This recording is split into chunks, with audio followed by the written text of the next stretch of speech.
to the development and reputation of Tyneside as a world-class engineering centre.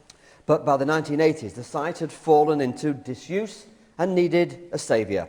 Tony Baker, who was there at the beginning, has been back to trace the story.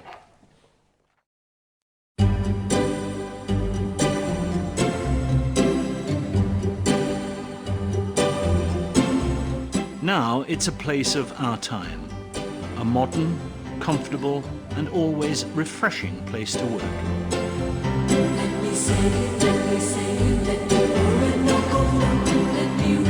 But also somewhere for leisure and the simple enjoyment of the river and gardens.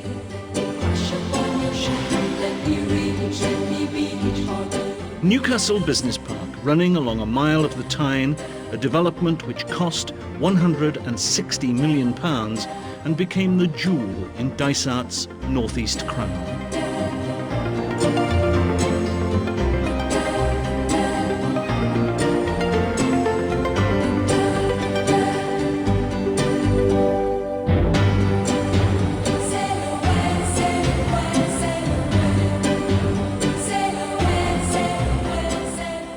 Looks great, doesn't it? But it wasn't always like this, believe me. I remember coming here as a young BBC reporter in the 1980s and seeing absolute devastation.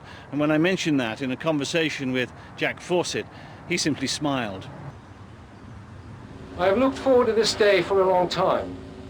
As chairman of Dysart, developers of this site, the former Vickers Armstrong Works, I first saw its magnificent potential almost a decade ago.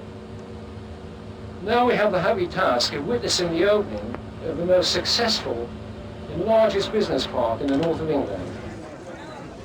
May I invite you, sir, to officially open Newcastle Business Park.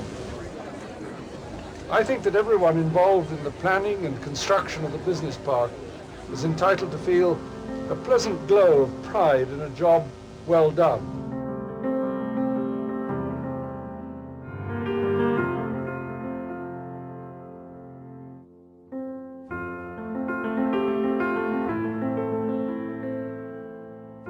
He was actually very committed to the area, a great affection for the area, and I think that helped us get things going.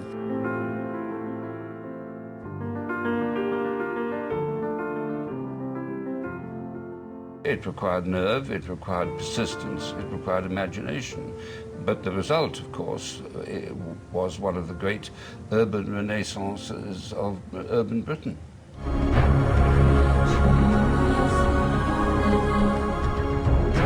You cannot hope for success without dreams and ambitions, and you cannot inspire without symbols. The Newcastle Business Park is a dream turned to reality for all those directly concerned. But I believe it is also a very significant symbol. It demonstrates what can be achieved against all odds by confidence, cooperation and hard work. And hopefully the whole country will read the message of that symbol and take note. Success breeds success.